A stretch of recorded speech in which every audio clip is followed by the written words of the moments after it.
So I'll call to order. Any public participation? I see someone online. There's a phone number. This is Carol. I'm just here to listen. I'm actually at the church property watering the lawn. Okay. Okay. All right. We'll move on to item 3 straight away then. Green Communities, an overview. We have a guest. Rob, don't forget to announce this is Thank you. This is a recorded session. Thank you, Tom. Myra's just come on as well. So I'd like to. Hi, Myra. Hi, sorry I'm late. No worries. We're just on item 3 now, so we're just going to start talking about the green communities, and we have a presentation from Neil. Do you want to unmute yourself and introduce yourself? Yeah, sure. I'm Neil Duffy. I'm the Northeast Regional Coordinator for Green Communities at Mass DOER. Thanks for having me. You'll see Mark Rabinski's on too. He's the Western Regional Coordinator. He's just eavesdropping on the presentation, so don't mind him. He can maybe chime in on some information if needed, but he's with us tonight as well. So I'm happy to be here, provide an overview of the Green Communities Program, talk about what it means, the benefits, what you need to do as a town to become a green community, and the feel free to, there's a lot of information, so feel free to stop me during the presentation, and also feel free to tell me to move along, because some of these, some of this information, we can get into sort of rabbit holes of into the weeds, and we may want to try to stay on a higher level, but I'll try to do the best I can, but don't feel like you need to be polite. Just tell me to shut up. Okay. So let me get to the, see if I can share my screen here. I think the host needs to allow me to do that, maybe. Whoever the host is at this point. Yeah, Mary. Neil, would it help you for us to do a quick introduction so you know who you're talking to? Yeah, that'd be fine. Yeah, sure. I just thought it might help. Sorry. So I'll start. Julie Smith, Galvin Town Council. We've talked. Thank you so much for coming and explaining this to us. We've been wanting to hear how Wakefield become one of the less than 100 communities that don't already have communities. Thank you. Right. Rob Darnell, the chair. I guess you know what? I'm just going to make it fast because I know I've done so many Zooms. So Mary, you introduce. Okay, I'm Mary. I'm the vice chair of the council, and I'm also a resident here in the community. And you're now able to share. I just changed the settings, or you should be. So. Thanks. Tom, on you go. Sorry, getting off mute. Tom Betcher. I am the liaison from the Wakefield Municipal Gas and Lights Department. I am one of the 5 commissioners. Awesome. Rob. I'm Rob Darnell. I'm the chair of the Environmental Sustainability Committee and a town involved in the town. So, Sophie. I'm Sophie Brown. I'm going to be a junior this year, and I'm a student liaison to the committee. Melissa.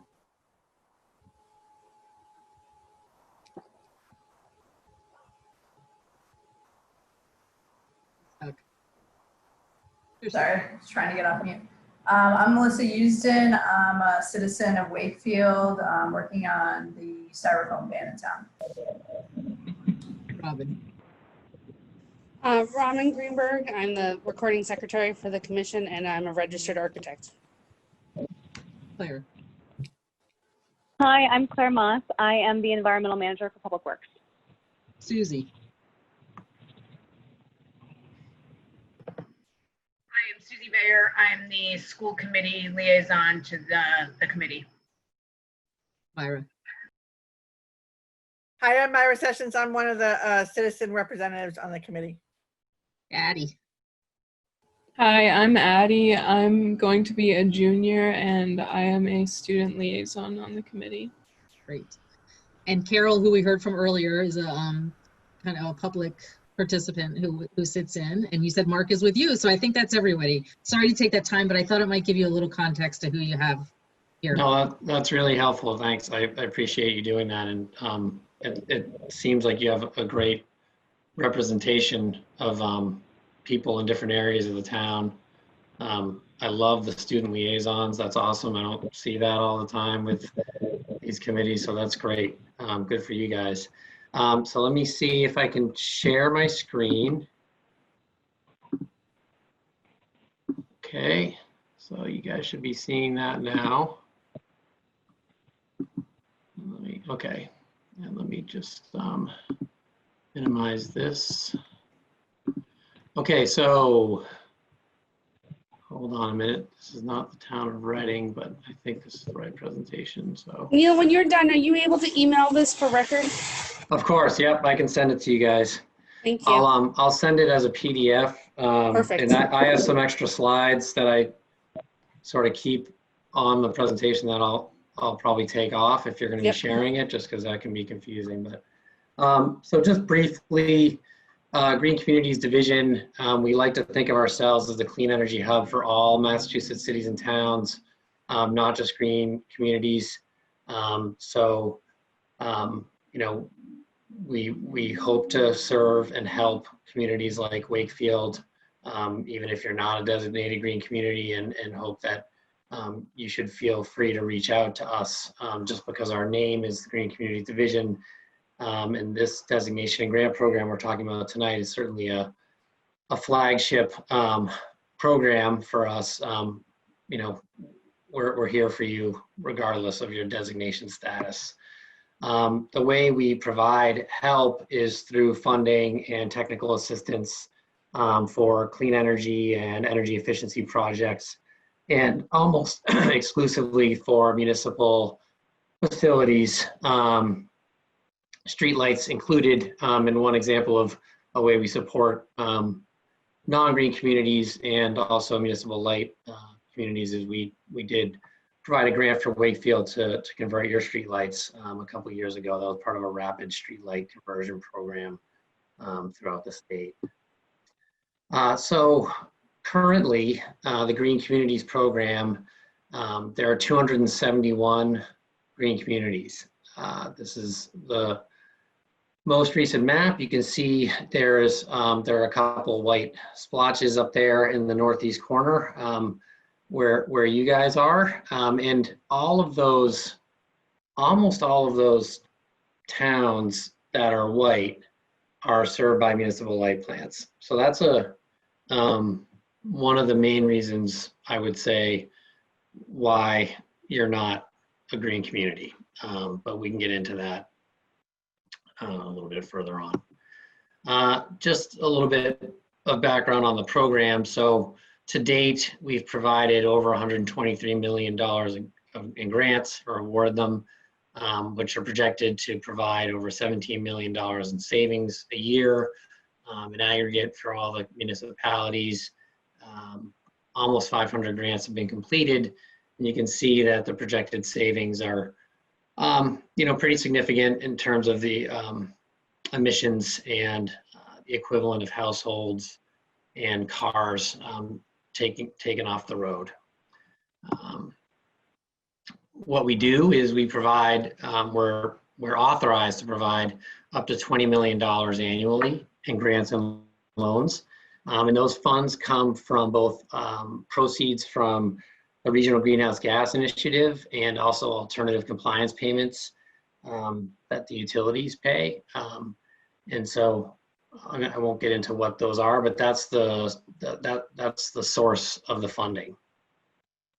And these grants fund energy efficiency initiatives, renewable projects, and feasibility studies.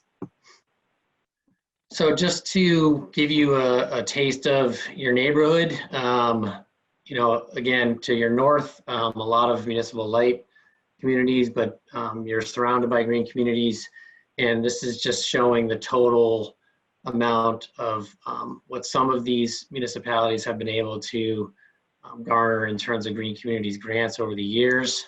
Woburn's a good example, as well as Melrose, of communities that entered the program very early when it started in 2010, and have been able to leverage the grants, if not annually, sort of every other year.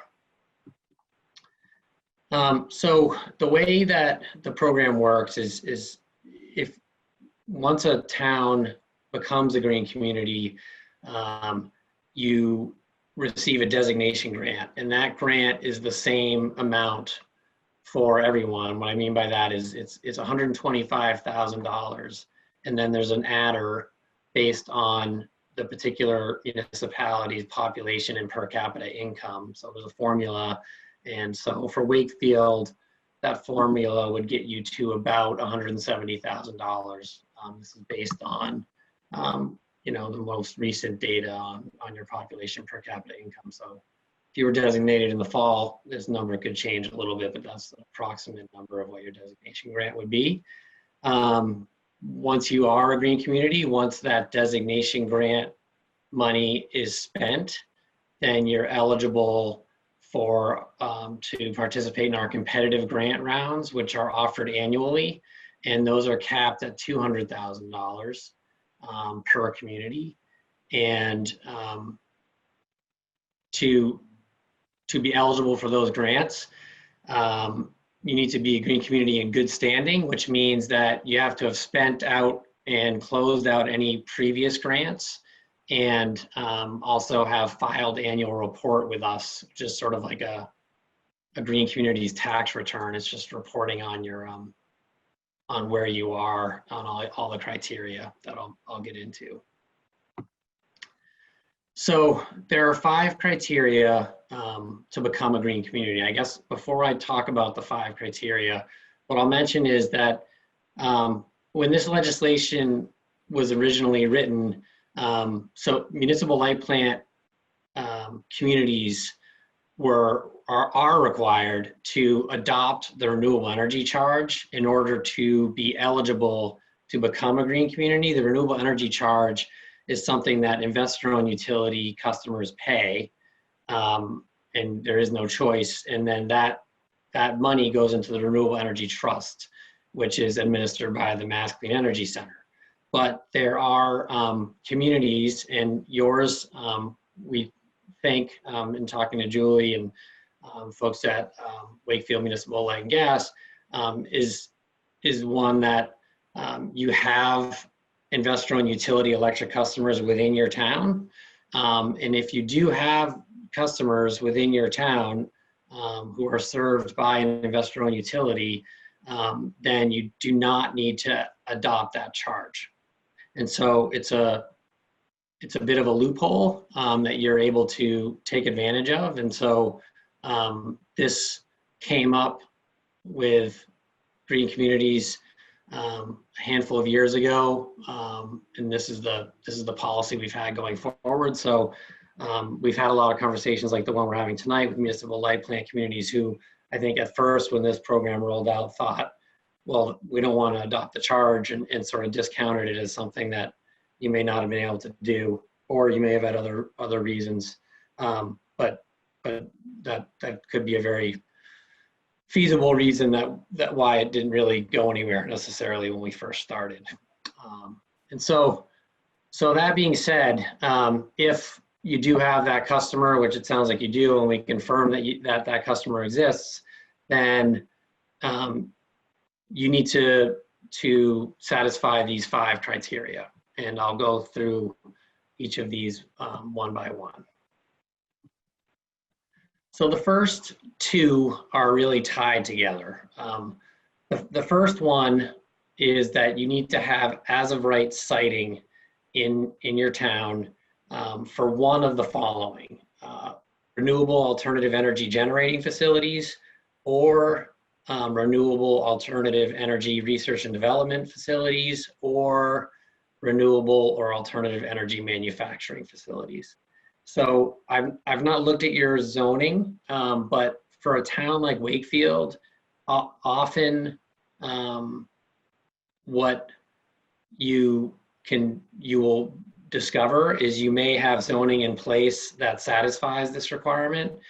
Because if you have any sort of light industry or light manufacturing district, or even commercial business districts, a lot of the time there's manufacturing by right in those zones, and or research and development. And so you may not need to do anything with your zoning, but we would have to explore that. And the only other additional requirement is that we would want you to be able to show us that there's actually opportunity to for such facilities to be built, or whether it's empty parcels or unoccupied buildings, but that there's an opportunity there for some of these facilities to actually come in.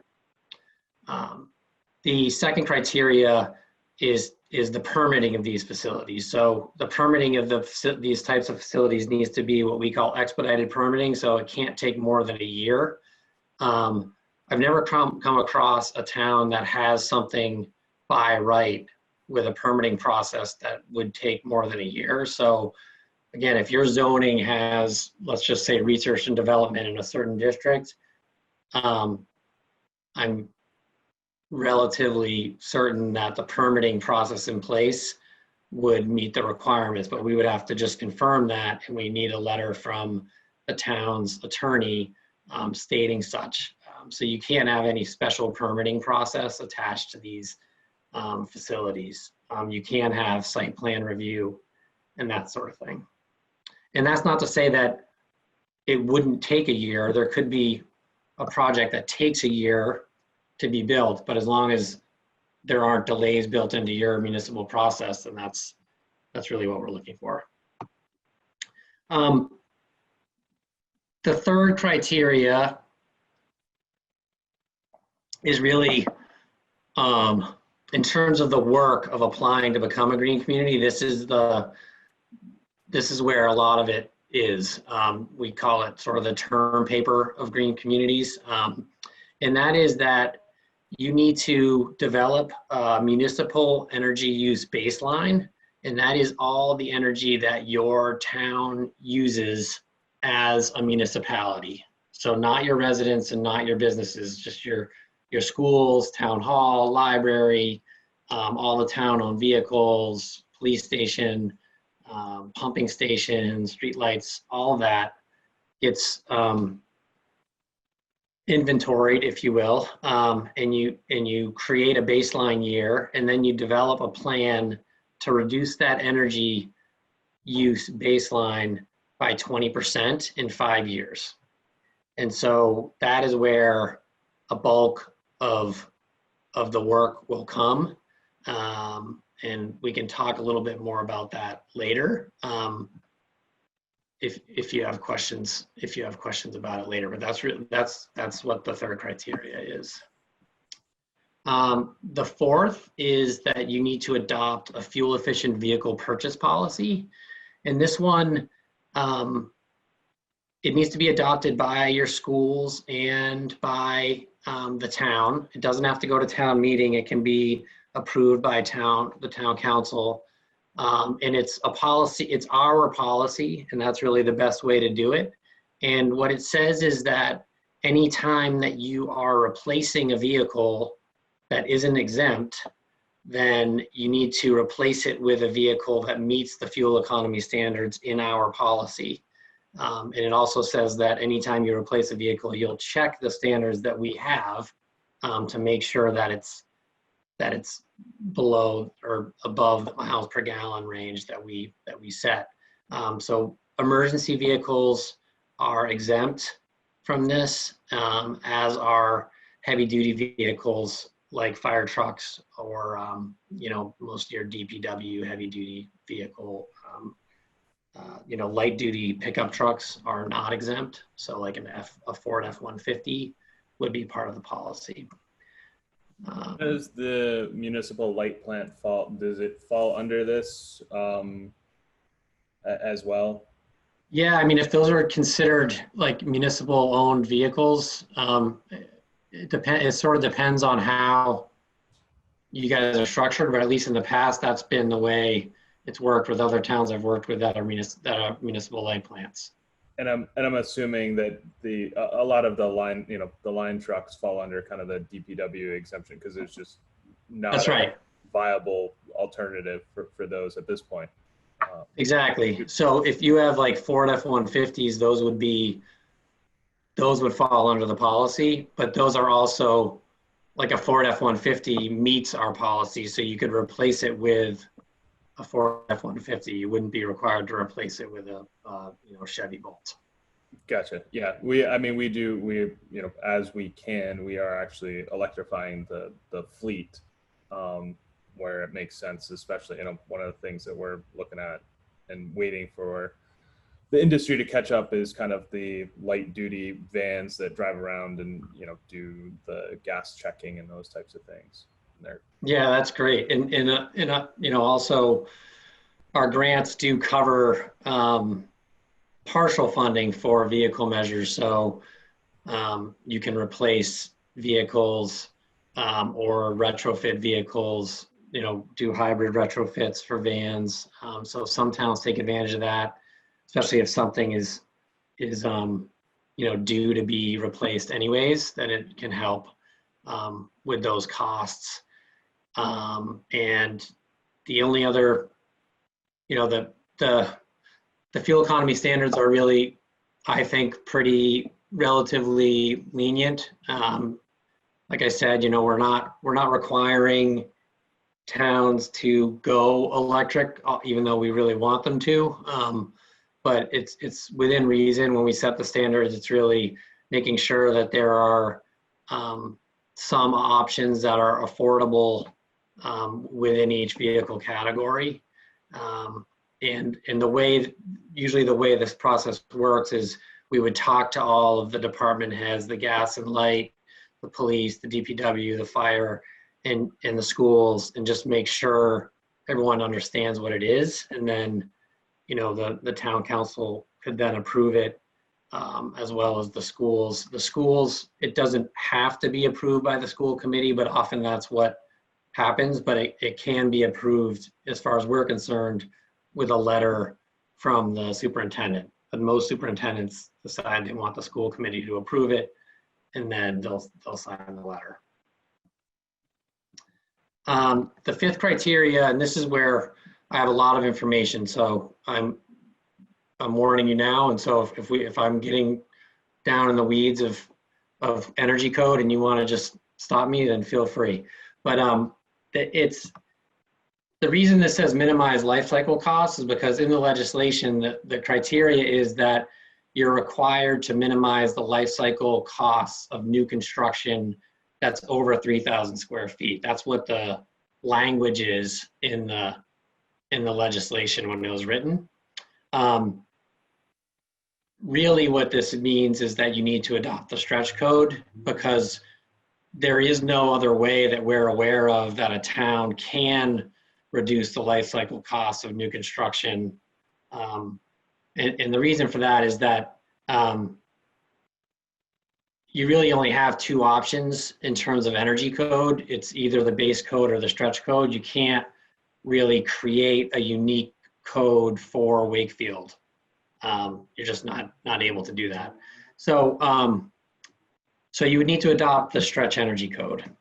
And so what is it? Well, first of all, currently 282 municipalities have adopted the stretch code. This map is a symbol of the times we are in, because our GIS person is working from home, so she can't update the map.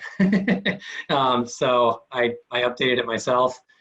So if you counted all those orange dots, there's 278 of them, but we just had recent adoption of the stretch code over the past 2 or 3 weeks with the town meetings that just occurred.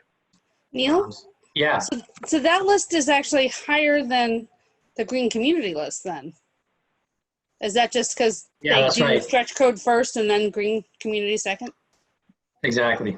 Yep. So like in the Northeast region, Rowley is planning on applying to be a green community, and they just adopted the stretch code a couple weeks ago. So They're not a green community yet, but they plan on doing it. So that's usually the way it works.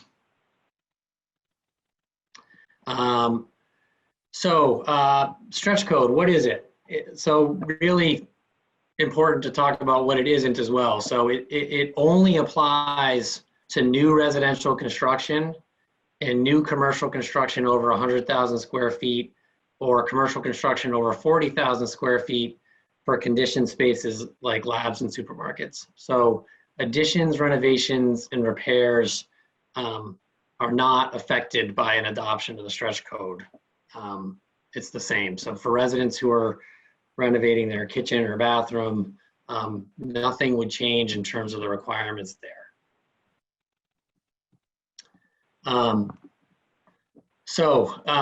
I'm going to talk about what the current base code is, which is what you have in town. And so with the current base code, and I'm going to talk about this mostly about new residential construction, because that's really what is sort of the most relevant and the most concern for people. If I'm a builder in Wakefield right now and I want to build a home, I have two choices to comply. There's a prescriptive path, and then there's a performance path. Those are the two paths I can choose. The prescriptive provides a checklist of compliance measures like, a boiler of a certain efficiency, insulation of a certain R value, that type of thing. You check the boxes and you've complied. The performance path requires that there's some energy modeling of the home before it's actually built to show what its energy performance is. There are inspections during and post-construction, and then some energy modeling after to confirm that that score is what it was expected to be. I should say in prescriptive path as well, there are also inspections. So what the stretch code does is it just limits the path to the performance path. It's not more stringent in terms of the efficiency. It's just saying that to comply, you have to follow the performance path. So the reason you want to test performance is that, when you follow prescriptive codes, you're not necessarily guaranteeing that the home is performing as you expect. So when you have a performance rating, which is a HERS rating, you have the ability to verify that that home actually is doing what it should be doing. Again, if you install insulation of a certain R value, it doesn't necessarily mean it was installed correctly, that sort of thing. So this really just verifies and guarantees that the home is performing the way it should. Quickly on the HERS rating system, it is scored based off of a new home in 2006 is a score of 100 on this HERS scale. And the lower the number, the more efficient the home. So right now in the stretch code, a new home needs to meet a HERS 55, which is essentially 45% more efficient than that standard home in 2006. So it's a little bit confusing, but that's what the HERS rating is. And HERS ratings are, you find out what your HERS rating is by a HERS rater, which is a building professional. And that's what is required in the performance path.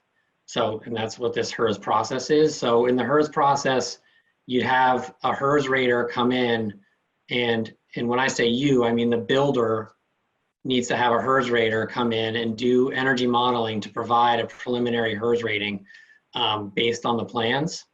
Then during construction and at the end of construction, there are inspections and tests to make sure that that home is meeting all the standards that it needs to meet. And then there's a final model that HERS rater does at the end to confirm that HERS score.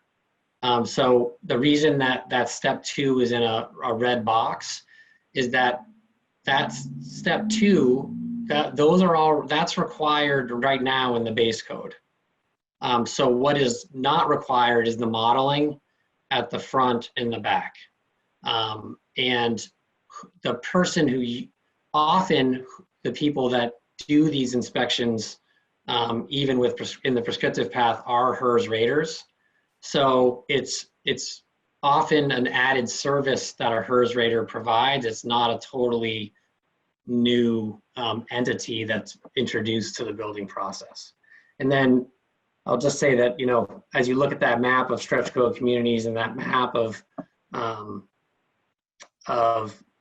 green communities that you're surrounded by, because there are so many stretch code communities now in the state, most builders are pretty familiar with this, with the stretch code and the performance path.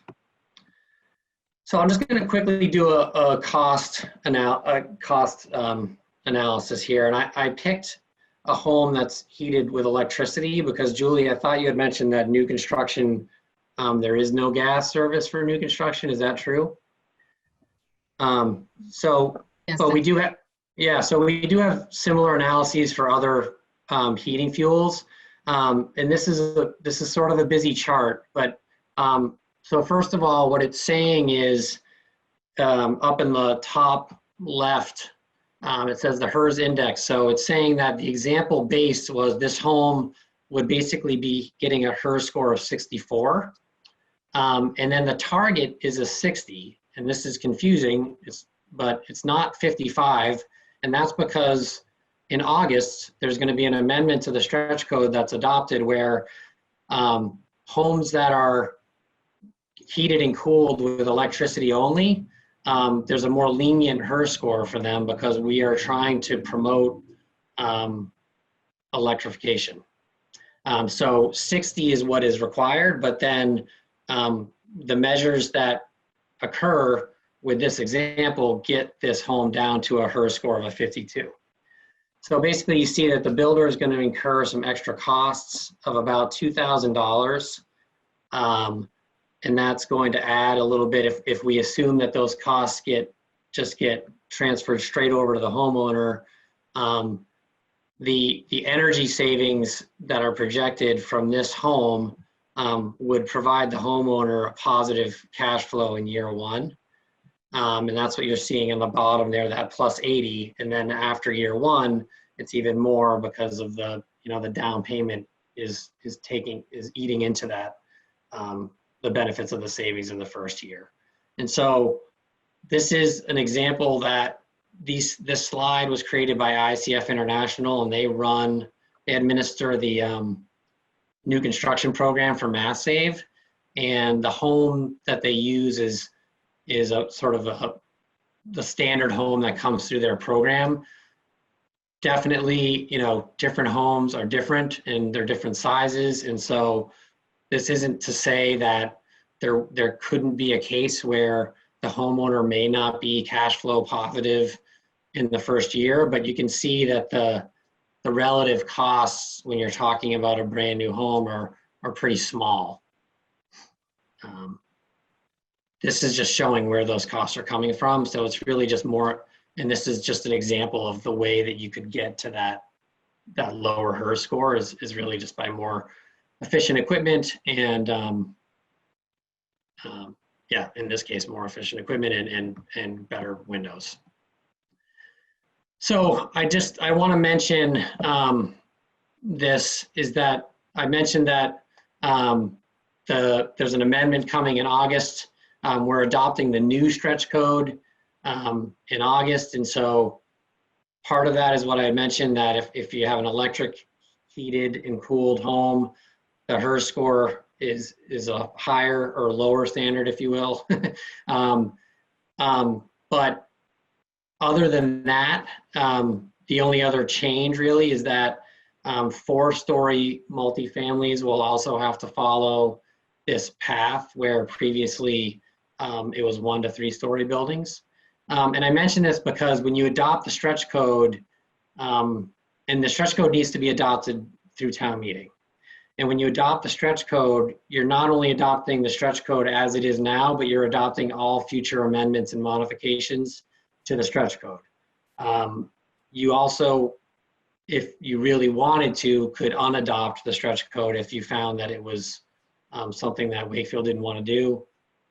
It's never happened, but I just want to mention that it's not binding in any sort of way in perpetuity. You wouldn't be a green community anymore, but it is a choice. Then in talking about future stretch codes, and this is really, as you get further down the line, and if we're having public forums, this is just important to mention because this will come up, and it's a conversation that's happening now, in that there's a potential for future versions of the stretch code to be zero energy or have zero energy component to it. I hesitate to speculate much on what that will look like because it's all still in development, and these are all conversations that are happening now. But we're pretty confident that if there is some sort of net zero component to a stretch code, that initially it would likely be an opt-in idea. So if municipalities wanted to have a net zero stretch code, they could opt in. But if they didn't, they could sort of stay where they are for some years as a stretch code, and then eventually it would be you're in or you're out. But it wouldn't be an immediate, stretch code is going to net zero. Again, I just want to bring that up because we want to make sure you have all the information, and this is something that if people start researching stretch code, you may come across it. So that was a lot of information, especially about stretch code. This is my my contact information, but I'm sure you have questions and I'm happy to answer them. And let me stop sharing my screen.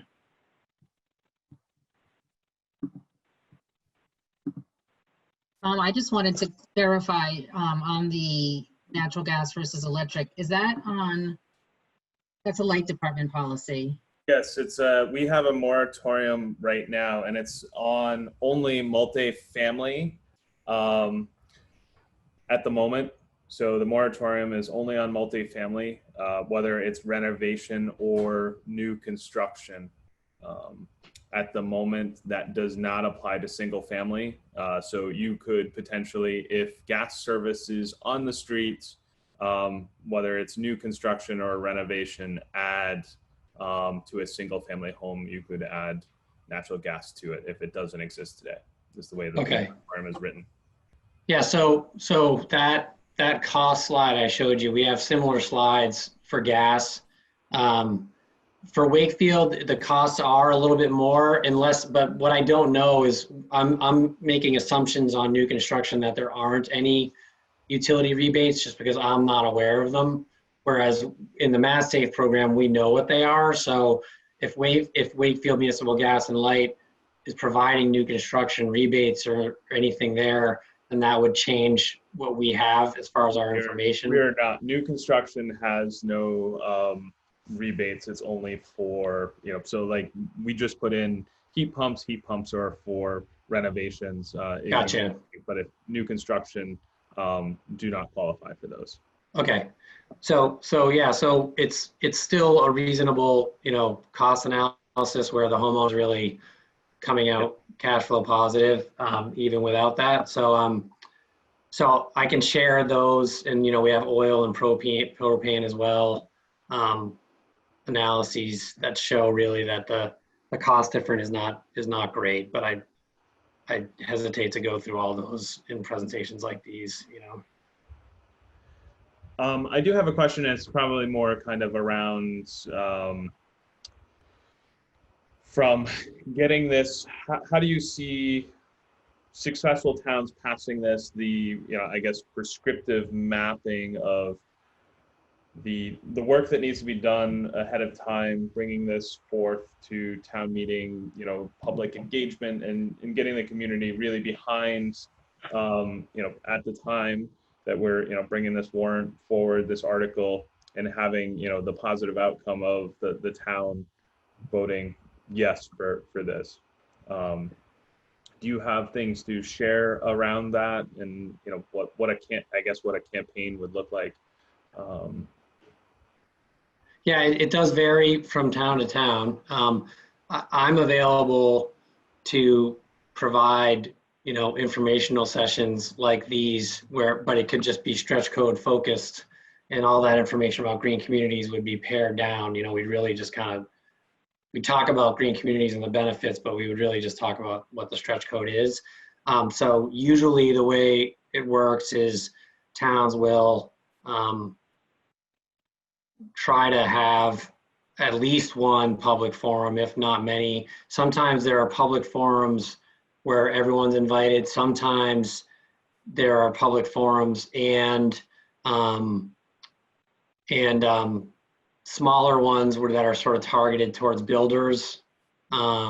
Definitely talking to the building officials in town initially, for me to have a conversation with them to make sure that they understand what it is and they're okay with it, so that we don't have those conversations in the public forums. That's always a good thing. And then, like anything that goes before a town meeting, you just want to try to get as much of the true information out there. One challenge with stretch code is because it changes. So the base energy code changes every 3 years, and the stretch code can change every 3 years. It doesn't necessarily, but because it has changed and it will change, if somebody's interested in learning about the stretch code right now, they could Google stretch code and they could come up with a FAQ document from like when Cambridge adopted the stretch code in 2009, and that was a different stretch code. In that stretch code, the costs were more significant, and it was really a different code, and it did apply to renovations and additions. So it can make it even more important that you try to get the real information out there, so that you don't have someone in your town meeting setting say, this is all a lie, that it does affect our renovations and additions, because I think anyone who's experienced town meetings knows that things can just get derailed when you have the wrong information. So that's really important, and it's important with any article on a town meeting warrant, but this one in particular, because there's information that used to be true that isn't true, that still is out there. And I've done a lot of work to try to just cleanse the internet of all that information, but it's still there because it's definitely caused headaches for me. I sometimes will go to town meetings if I can. ICF International, the consultants that we have, also participate in those forums, and they're great because they're builders. So if builders have really specific technical questions that I can't answer, they can really get into the weeds of that conversation if it's necessary. And then I guess I have one follow-up question just around the renovations. What was some of the reasoning that the renovation part was taken out of the stretch code? And then follow up to that is their thoughts of putting that back in? And that's just kind of my own education. Yeah, I haven't heard anything about putting it back in. I think the original stretch code in 2009, some of the pushback was because of the renovations and additions. So the way the code works is Massachusetts is one of 39 states that we adopt the International Energy Code, and so that's this conglomerate that creates an energy code. We take it and then we create Massachusetts amendments to it, but by law we adopt it within a year that it's enacted, and then from that we create a stretch code. So some of the pushback on the original stretch code was that essentially in that first, right out of the gates, they developed almost like a totally different code. So for code officials, for builders, it just was a lot to try to manage. Like and there were concurrency periods. So some towns were under base code and stretch at the same time. So there's a lot of confusion about what people could or couldn't do. you basically, code officials needed to understand 2 code books. So the next version really tried to simplify that. And actually the next version, the stretch code didn't change at all. It just really, the base code and the stretch code were the same. And then the following version, they tried to make it as simple as possible, but also make it a stretch again. And that's the version that we're in right now until August. That's the 2015 version. So it was an attempt to, the reason additions and renovations were taken out was, essentially from feedback, and also really an attempt to simplify this as much as we can for everybody. Thank you.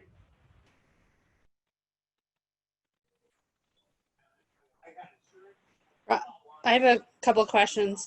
So Neil, Wakefield now has a new building inspector who came from, Julie, do you know what town or community he came from? It's Revere.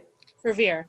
So Neil, is Revere a community that already adopted it? Yeah, they're a green community. Okay, so we have the benefit of someone who's come from something with it, and maybe he doesn't even realize we don't have it. So maybe we get that better. Okay, great. That's good to know. Yeah, he started as of just days ago. This is a new thing. Oh, great. Yeah, I mean, I think, if the town decides you're pushing forward, so what I didn't mention too is timeline. So the application period to become a green community is in the fall. Traditionally, the deadline's always been the end of October, but this year it's really from now until the end of the year. Not that you would have to do that. You could definitely decide, maybe we'll apply in the fall of 2021. It's doable, but it would be, you'd really have to start moving pretty fast to hit that deadline, but it's certainly doable. And I definitely could talk to your building inspector and have a conversation with him about the stretch code and what he thinks about it. I don't want to be too confident, but definitely, especially in this region where there are so many stretch code communities, my experience has been that building inspectors don't usually have an issue with it, and that builders usually, for the most part, say we're already doing this anyways. So there's usually not a lot of pushback from builders and from building inspectors, but it could happen. And then a technical question, partially professional. So you said so the 2018 IECC is coming out in August, sort of, although there's a request to have it adjusted so it doesn't go into effect for a couple more months. But so does the stretch code amendment, is that attached to that adoption? Because I hadn't heard that the stretch code was getting adjusted or modified. So let me just go back. Let me go back to that slide. Because this is, I mean, is that typically how it happens? Is that you're attached to the adoption of every 3 years, as mandated by legislation? So the international code changes every 3 years, right? And then Massachusetts, again, we make our amendments. And then depending on what that base code is, that really dictates what the stretch code will be. So we develop a stretch code based on that base code. We being, we is not DOER, we is BBRS, Board of Building Regulations and Standards. Yeah. So, and we play a role in that. But so let me just put this up here. And well, that answers my questions. Yeah. So it's not necessarily the stretch code will definitely change every 3 years. And obviously we're behind. Right now we're we're still with the 2015 code. Right. And we're about to be in the 2018 code. But really we need to be in the 2021 in the year. In the 2021 code, we're hoping to be with this slide in 2022. So it's within a year of it happening. So it's all it's like when we're adopting the previous one, we're also working on the next one. And just to get like really stupid policy wonky for a second, one thing I'll mention is that you as a town can vote on that international code. And we participated. you did, great, awesome. And we have voting guides, so like people can, you know, vote, because we can vote, we vote too as a state agency, but we have voting guides to help people vote in the way that we hope they will, because, you know, we're also voting with builders and developers and that sort of thing. So we, you know, we want to push the most efficient code we can. So let me stop that share again. So I have my last question, if I could ask this, what do you find is the biggest challenge to get the stretch code passed in communities? Yeah, it's just information. I mean, it's making sure that people know what it is and what it isn't. And it really does vary. I mean, Newbury, the town of Newbury just passed the stretch code, and they literally, I've had meetings like this with them over the years, but they've been sort of sitting on the fence about becoming a green community. And they literally told me like 2 weeks ago, oh, the stretch code's on our warrant.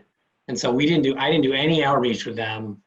And I was worried, but it passed, you know, so it can really vary. And I think that, again, if you've been at town meetings, I think that town meetings can be sort of an animal unto themselves. Like, you sort of don't know what will be the thing that people like dig in on. But I think information really helps get it through. It's just getting the information out.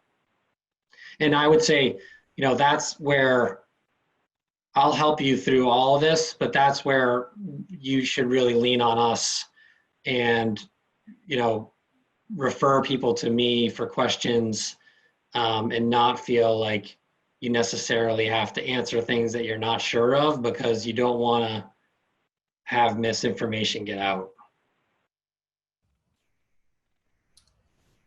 So I was going to ask, and I feel that a good portion of the energy baseline inventory is going to fall to the utility. Do you have kind of what the utility needs to do to provide that? Yeah. So it is. There are some challenges with municipal light and gas, in that, so that the usual way it works, if you're, let's just say you're a town that's served by National Grid. So we have an online energy tracking tool called Mass Energy Insight that actually Wakefield, you know, it's available to Wakefield now. But that is where almost all green communities, that's sort of where you put all this information, and we can see it as well. So you would put all your facilities up there. And if you're a National Grid or Eversource community, you can add your account numbers, and the administrators of Mass Energy Insight have a direct line with those utilities where they can just upload the information. For Wakefield, you would be uploading it manually on your own, and we have like spreadsheets to do that. A benefit of that is that your data will likely be more accurate than some, because sometimes that automatic upload issue can really cause some quirks and holes in the data, that if you're actually taking it from Wakefield Municipal Gas and Light and uploading it. So that would be where, Tom, where your folks could be really helpful. I mean, there are some towns that have municipal light plants that someone in the town gets the information from the municipal light department and then they upload it. And there are some towns where it's actually an employee of the municipal light department who's helping with that because they're familiar with the data and they do that. So it can vary, but that would be where you would be helping to get the baseline in order. And then the town, if the town has any delivered fuels like oil or propane, and then any of the gasoline or diesel, that would all need to be uploaded manually. And for the gas and electric, we like to see monthly. For the vehicle, diesel and gasoline, you can really get as micro as you want, but you are only required to put it up as a year.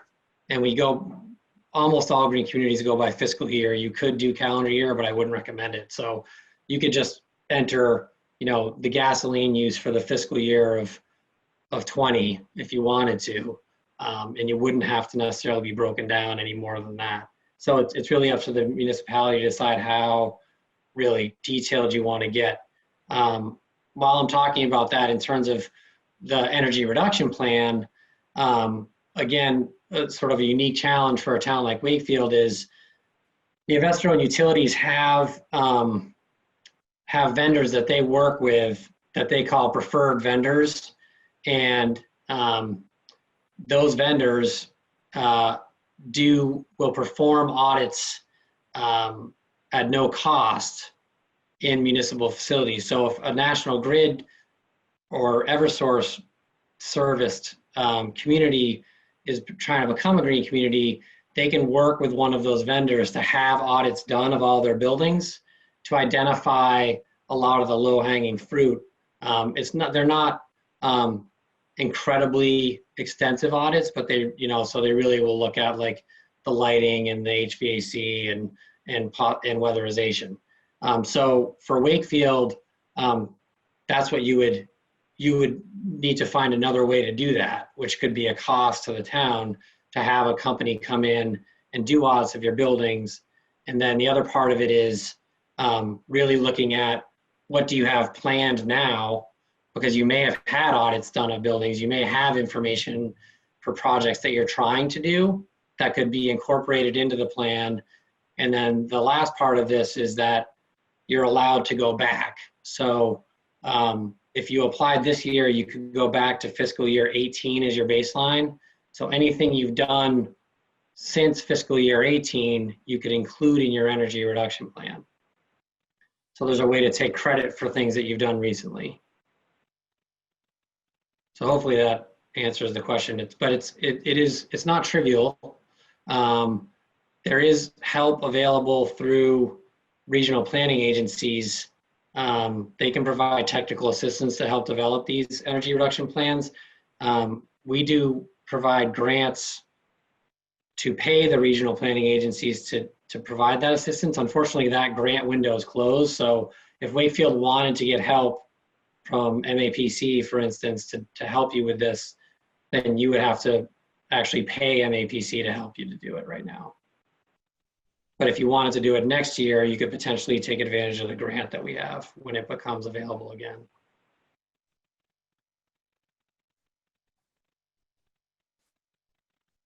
And sorry, that was a lot of information. Just to be clear, MAPC. So if we applied in FY21 next year, we could go back to FY19. Yeah, no, so we're in FY21. Oh, we're in FY21. Right? But you can go back to 18, I'm pretty sure. 21. Mark, help me out on this. Am I right? It's 18? I thought it was 2 years. Okay, so it is 19 now. Well, so right, we're 21 right now. Yep. We just moved into 21. So we 19. So it'd be 19 would be the, but I'll double check the guidance just to make sure, but it is 2 years, so that makes sense. So like we just did some municipal solar, that would count if we, applied within the next 2 years. So this is a quirk. This is a quirk of our program, is that renewable doesn't count. And what I mean by that is it's all based on energy reduction, and whatever the fuel is, it doesn't matter.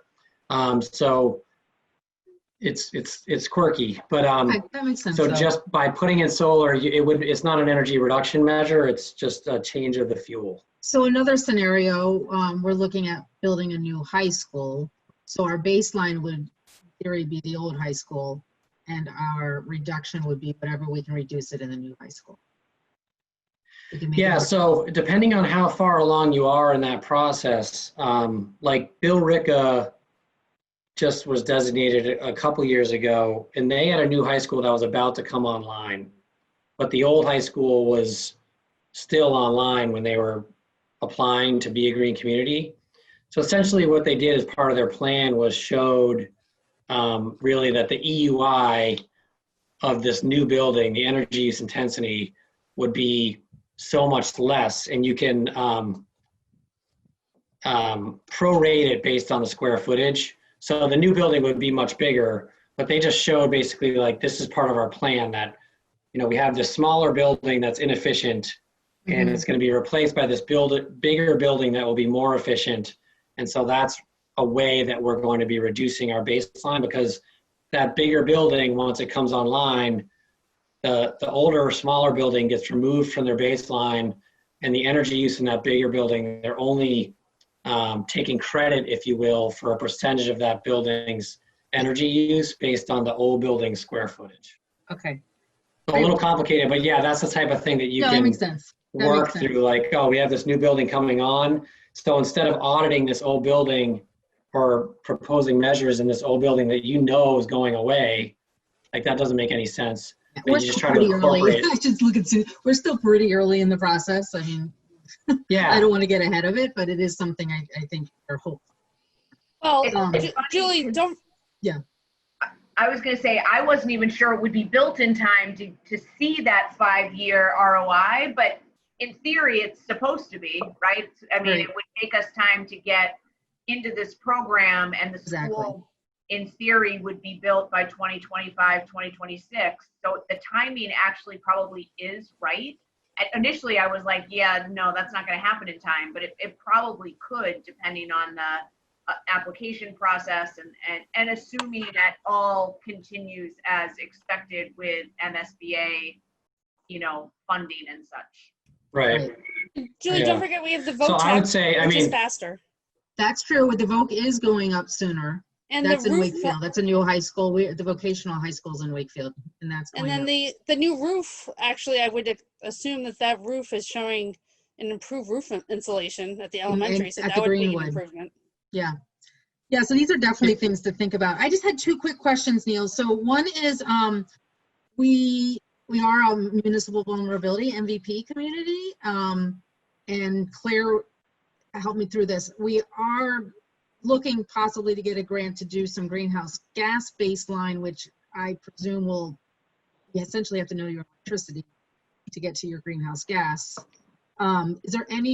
There's no kind of conflicting government programs. You're allowed to use funding from other programs to help either with the application or compliance with this program? Yeah, no, that's fine. I mean, if there's information that you're getting from that can be used to develop your baseline, that's okay. And actually, it hasn't happened yet because the MVP program is relatively new, but we are excited about the opportunity to have potentially collaborative grants with MVP if it makes sense to do that, and sort of hope that there are some grant programs where you can't sort of double dip, if you will. Yeah. But we're hoping that people will think about it in that kind of holistic way, and if it makes sense and it sort of fits all of the criteria, then that's something that we're looking for those opportunities right now. Okay. An example would be like a microgrid sort of resilient sort of campus or something where you're also saving energy. Really the standard for our grants at the very, very base level is it has to reduce energy. So other then we can get into more details, but it has to be reducing energy use in order for us to fund it. So then my final question is just, we have some possibly large multifamily proposals in town. This does apply to, that would be considered new construction. And so this would be applied to that.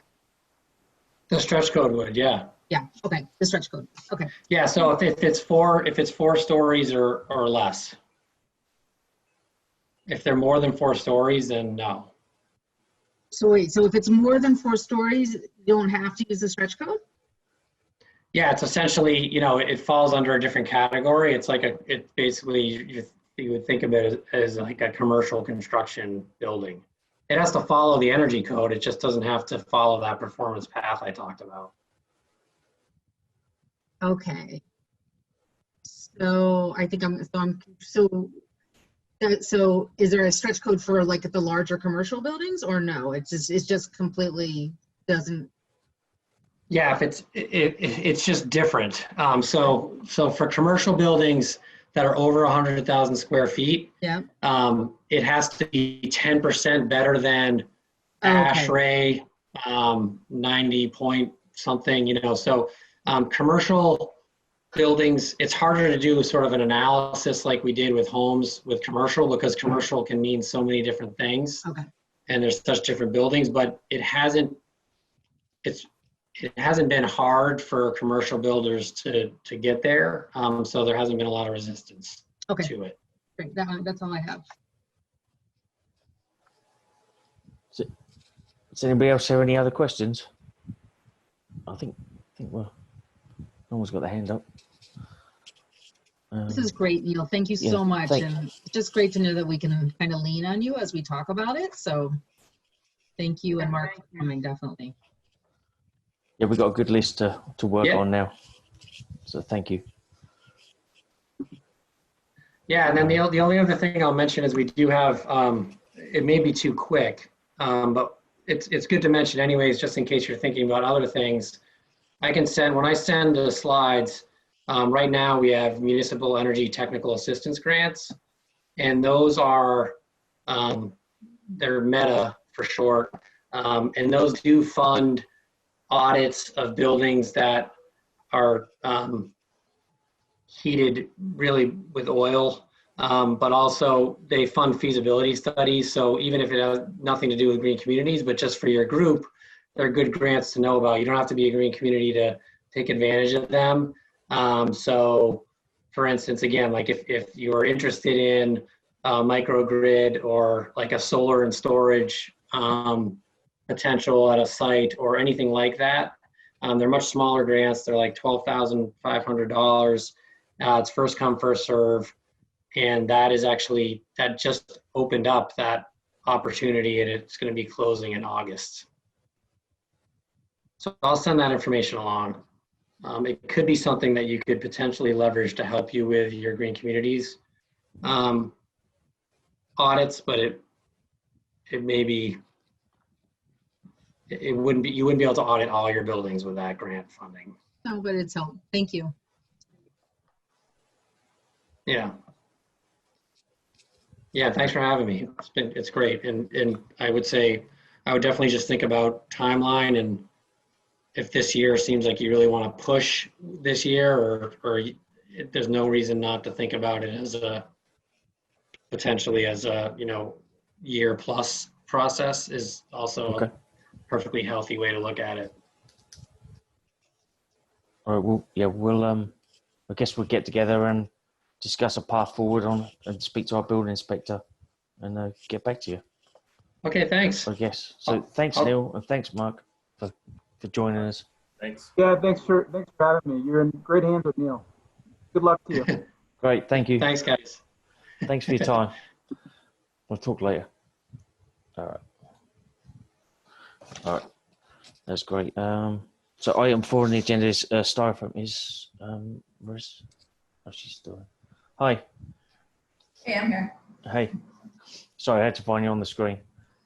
So yeah, talking about the styrofoam, the town warrant. We have Marissa here. She's going to just run through what she was thinking and what was going on.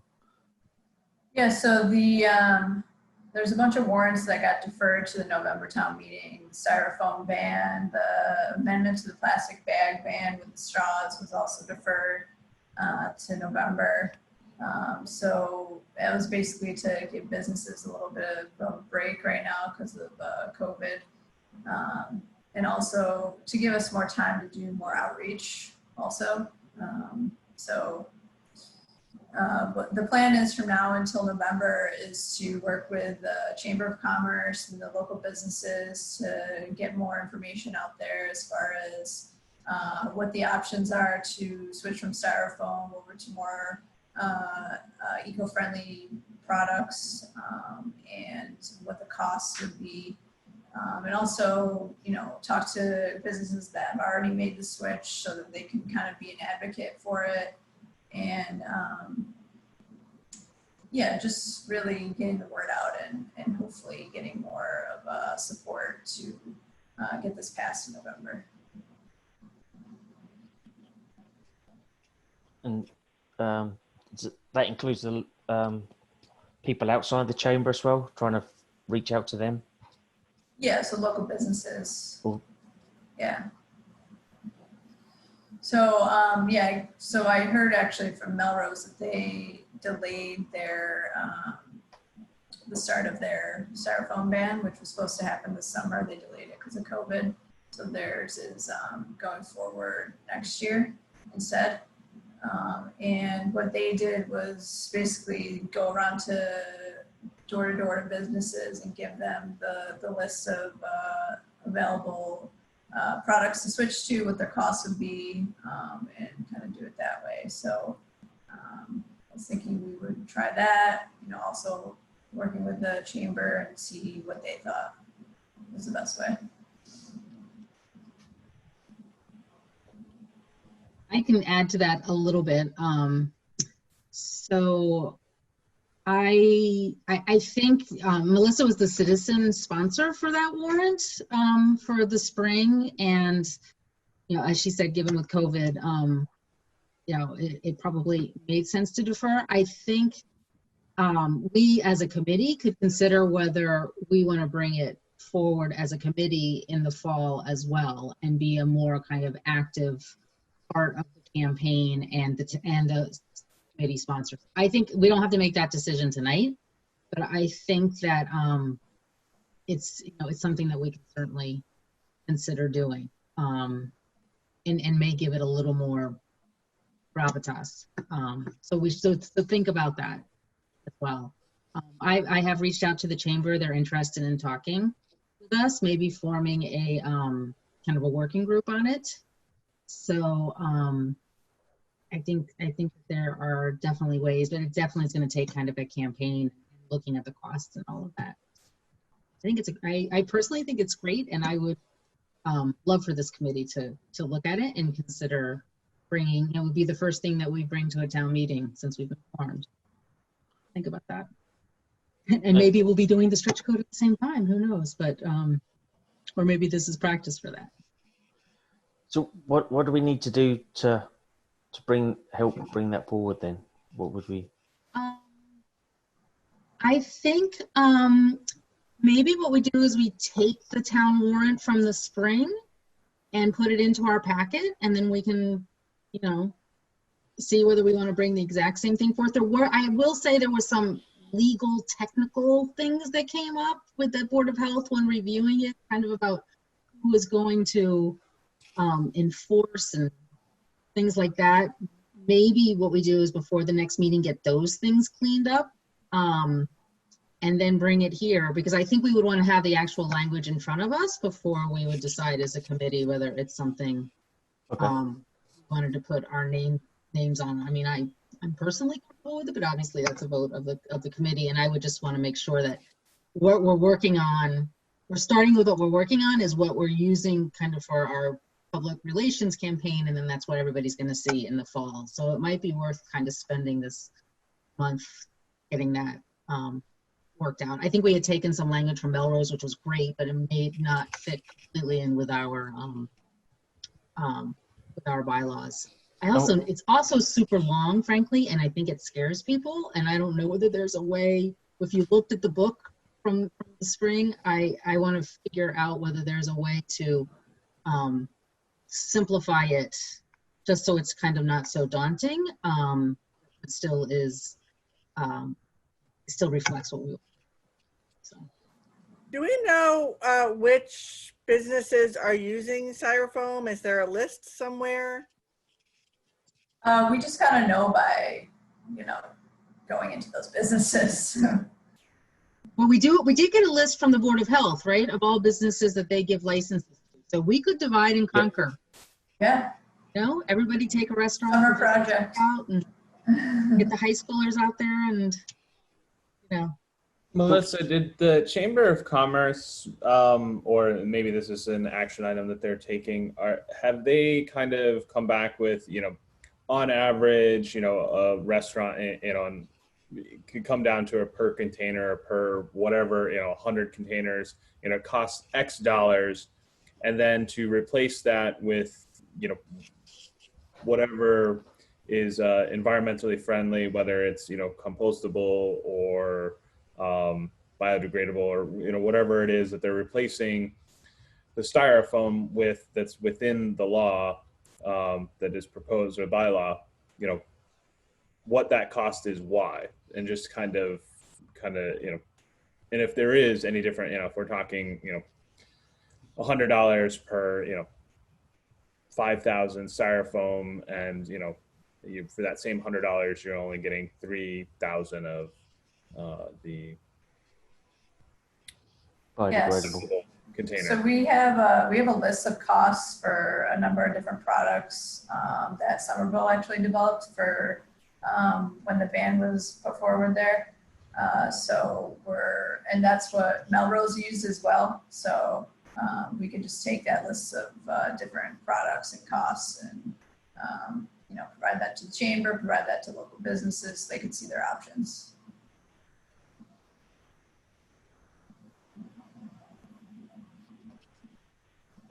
Yeah, and I think that's why working with the chamber is kind of interesting. They've been doing some group buying on personal protective things through COVID. Maybe there's some interesting things to explore there. Maybe there's some sort of a recognition program we can put together where, restaurants are doing certain things. We can recognize them as such. And I will say I kind of dropped the ball. I know we talked at a previous meeting that there is a dynamic business guide that's been put together by the town, kind of how to work and reopen and operate during COVID. And we can certainly add a environmental page how-to there. I mean, it might be the first time some of these businesses have even thought about it. So that would be great. So I actually finally, Robin's right next to me. Robin sent me some stuff she had seen in a recent town. So I started a Google Doc. I decided maybe we'll just crowd think this through. So I'm going to send a Google Doc around that just is kind of like what businesses can do to be green. And I was going to put neighbors on there as well and residential. I had a situation here this week where a neighbor, Claire knows this because I sent her a note on it. I guess people are flushing their wipes and sewers are backing up. So there might be some other kinds of just tips. So if we could maybe, everybody look at that document over the next week or two, throw in your ideas. I think we all have good ideas. I mean, Robin, I even think some of the information from how to hold zero waste events, even though there's not a lot of events, but we might be able to borrow from some of that. Let's put it in there, and then I'll work with Jen McDonald, our communications person, to get it input into the business guide. And it's just it's not saying they have to do it, but as long as you have to go out and buy silverware that's wrapped or plasticware that's wrapped, there are other options, for example. Do they have to do that though? I think under COVID they do. They either have to have the silverware wrapped in a napkin to bring it out to the table, or they have to have throwaway plastic. There's a lot of throwaway culture kind of as part of this COVID reopening. It's just like plastic bags. So we can't get around those regulations, but we may be able to offer some alternative ideas. Good. Yeah, that'd be great. So I'll send that around. Melissa, I'll include you on that as well. Okay. And probably Julia, Carol too. She'll have some ideas. I like your idea of if we can highlight folks that are doing those smart practices as a way to support them if there is an added cost from a marketing standpoint. And so maybe some folks in town, would be inspired to support them because they're supporting a ethical and sustainable mission. Yeah. So let's think about how to do that. I mean, even if it's just a group of people kind of, spotted reusable straws and post it somewhere, or could go all the way up to a green recognition. Is it okay to share the list of all the restaurants and do that as a table and say yes, they're using Yeah, it. I and think yet so. they're Let's not. put it into a maybe like on a share drive. We can put it there. I'll double check on that. But If we make it let's- public, it's okay, isn't it? I'm pretty sure it's public information. Anybody could go to town Yeah. hall and get it under the freedom, under request. So it might be just something that we can go and again, this is not, I mean, we have to remember, we're a government body, so we're not going to demand anything of the businesses, but it's just kind of taking a survey at this point. And sharing information to hope for behavior change, and then we can talk about bylaw. We know the restaurants that I know of a few, but that are more sustainable. Because I think sort of promoting them would also be sort of a positive awareness campaign. I myself would like to know that because I tend to lean towards that, but it's a separate sort of objective than what you're saying. But I kind of like the idea of at least creating awareness around sustainable restaurants right now that you can see. Because I know when I get takeout and I get that styrofoam container, I'm like, oh, I'm a hypocrite, So I don't know. I don't know if we can maybe work with the Chamber of Commerce to create. Yeah, I think that's something, we can work with the Chamber, we can work with Sustainable Wakefield, and there are other groups in town too that we want to bring into this. I mean, we're a small group, we're a government group, we can only meet under certain conditions, but I think there's a lot of other grassroots groups we want to bring into this. Yeah, I see what you're saying. Oops. Yep. My only other concern with the timing, I mean, they're anticipating a surge in the fall, and I think about we should probably anticipate and be flexible. Restaurants may need to close again. We may need to quarantine. So I think we just need to be mindful of that. I don't think it would bode well timing wise if we, had this other priority going on. It just, I think we should just be really mindful of that. Obviously, it's an important priority. And that's why I keep thinking creating the awareness, sort of collecting information. I like where Tom was going around making sure we have the cost compare. If the cost compare says this is no additional burden, maybe something to plan for at that point. I think there are, in some cases there's no additional burdens. Some cases there may be, depending on the item. I think the short version is we should just be mindful of and anticipate that may happen.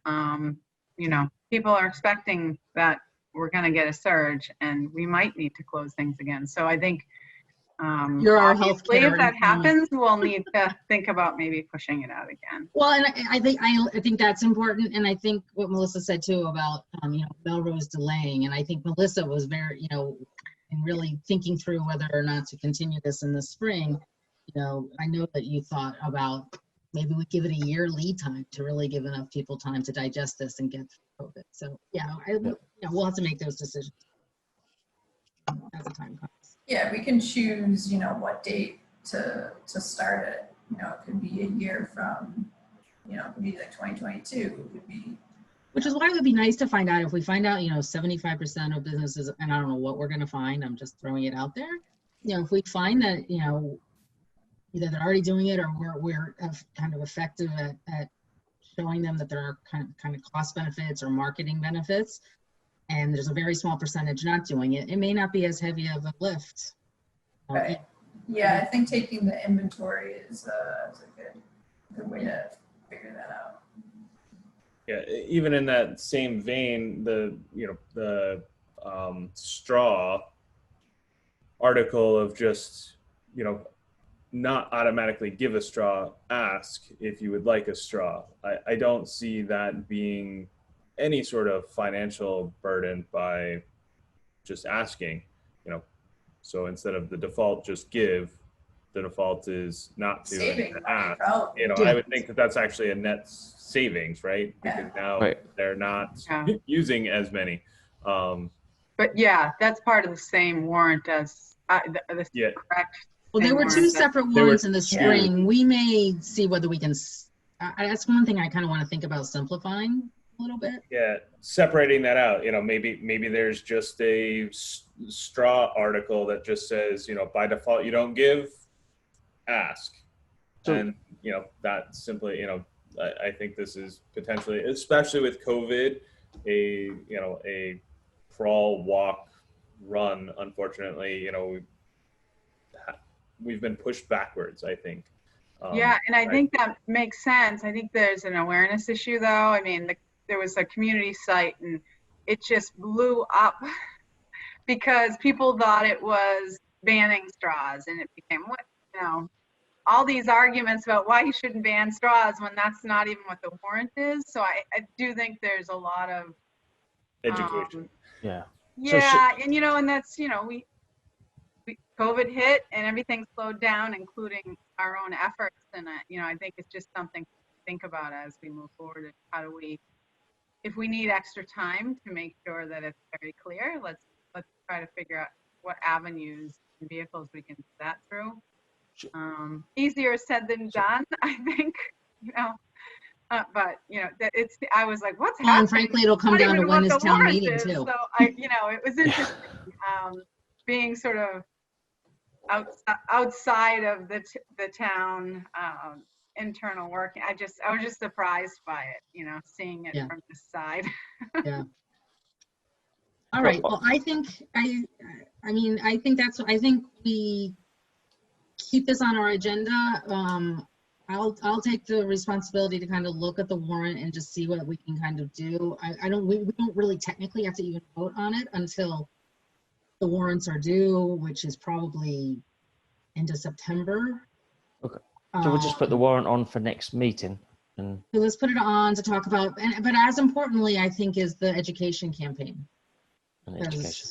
So have a plan for an education campaign. I mean, maybe we can invite Sustainable Wakefield and the Chamber to the next meeting to talk. I kind of like this, having guests. Okay. Getting well. I love that idea. It would be great to kind of hear what their concerns are and just be able to work through, or at least have like a bi-directional feedback. I think that's really healthy. That would be great. Okay, we'll try to set that up, and we'll just have just that on the agenda. I think we'll keep Alyssa on as a standing. Try and keep it short. Member. Yeah. With having those folks, feel that they have input, they have, can voice their concerns. It's not being done in a vacuum. And I think ultimately we would have their global support, right? And, to help push these initiatives. It's always easier when proposing an initiative or doing an initiative to have all the parties at the table, as much as we can, be behind that and support that.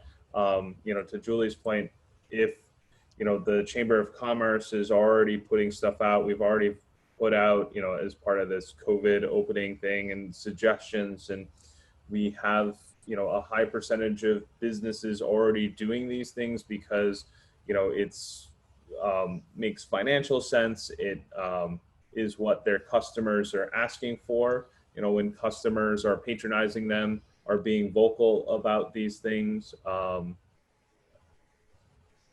all good things. And, having a bylaw put in place, when 75%, whatever it is, have already doing it, it's not a heavy lift, and we wouldn't necessarily have that resistance to that, because everyone's already doing it, and they see the benefits from, both financial and, moral and environmental, depending on who they are. Yeah, I'll see who we can get for the next meeting, the Chamber and Sustainable Wakefield and any other parties that are involved.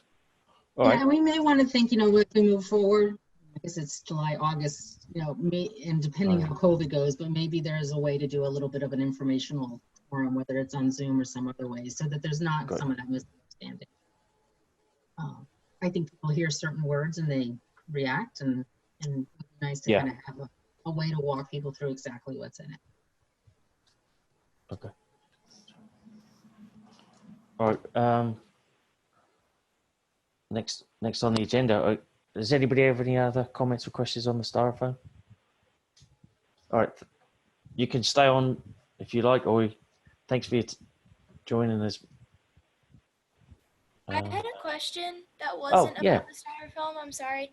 Go. So I had someone reach out to me about the plastic bag drive that we're doing, like with the Greenwood. Yeah. And they were trying to drop things off at the town hall, and the bin wasn't there. I'm not sure if that was. I didn't go down and look. I mean, it would be pretty convenient for me to go look, but I don't know why I didn't. But do you have any information on that I could tell them? Yeah, it's in the back of the car park by the dumpster. There's 4 bins there Oh, okay. All right. in the back corner. Next to the dumpster, there's a sign that shows the 3 bins. Right, it's next to the dumpster in the back corner, not up front anymore. So just while we're on that topic, we've now picked up 320 pounds of bags. And I haven't dropped my collection off, so. So Rob, I did a drop off, and I knew that they were in the back, but just as a suggestion, maybe we put signage, in the front of town hall. Just it could be just. There is a sign on the door. There's a sign on the front door. Yeah, also I have heard this on multiple sites, and I know even I want to say either Robin or Myra, one of you posted an actual picture of the bin, and I said, oh, that's helpful, because nobody could find it. So I do think it's a real problem. Well, the problem was it wasn't the front door. That was before it got moved to the dumpster. So. Well, the problem was the first day the town hall opened, there was bags piled up all over the door because of such good participation that the bin was overflowing. So we had to move it and add 3 more bins. So, and at the moment it's getting empty twice a week. So it's Rob, what happens when we hit 500? Well, can we keep doing this? Judy? Did we get 2 benches? I need to, I was just looking for her email. I need to send the woman from Trex a note and ask her what the next step is. We may have to pass off to another community. I don't know. I will let you know. Or figure out how to stop. Or I think that's going to be. I really thought it would take us 6 months to get 500 pounds. We're going to be done by the end of the month, I think, the way it's going. All right, so we're going to have a plan. I heard a Otherwise, the DPW and town hall is going to be very unhappy with us. I have a representative of the Woodville PTO saying, we can always, they can certainly use a bench also. Maybe I can talk them into, we only have 4 elementary schools. Maybe they'll let us keep going. I will talk to her and let you know. She's been wonderful to work with. Awesome. I think it's such there's a little thing that has been such a huge success. You never know. Julie, even if we don't get any more benches, will they still take our bags? Because these are bags that aren't being accepted by the stores. Rob is the poor person picking up the bag, taking to Home Depot twice a week. So what do you mean you're taking them to Home Depot? So Trex has a deal with they have these distribution, and basically he just weighs them and we drop them off like anybody else does at Home Depot, and we send the numbers to Trex. So can we drop off our bags at Home Depot after this ends? Yes.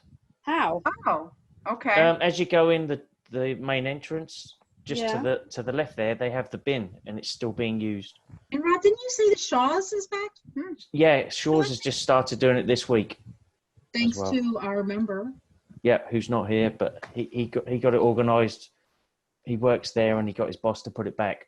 So if we can't get benches for every elementary school, and I will use all my powers of persuasion to try, but I think the follow up is a redirect locally where people can recycle them. Yeah. Yeah. Obviously, people are willing to collect them and bring them to these collection sites. Obviously there's a motivation there to get the bench. I don't know how much of that motivation is to get the bench while it's symbolic and that type of stuff versus just the desire. I have this plastic stream that I'm just throwing out. There's an alternative methodology to recycle it. Maybe it's just an education thing and people just we'll pivot to that I just think people are overwhelmed by bags just with COVID. I mean, I had no bags in my house before this whole thing started. All of a All the sudden, Amazon bubble wrap, everything's bagged. all that, yeah. Yeah. So in my household, we had all that, but we just didn't know what to do with it. Yeah. And then this gave us a way to redirect it to, a recycling, because it doesn't go in curbside. Right. All right. Well, we will.